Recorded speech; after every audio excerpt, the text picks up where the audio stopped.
Σήμερα, φίλοι και φίλες, κόψαμε το γιασεμάκι μας.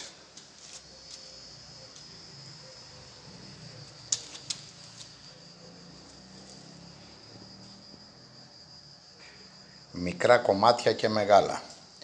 240 γραμμάρια, 380 το μεγάλο.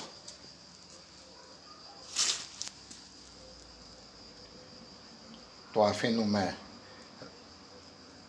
10 μέρες να στεγνώξει ή του δημιουργούμε εμείς με ανεμιστήρα τον αέρα. Η λεβάντα μας είναι ήδη 3 μέρες, στεγνώνει.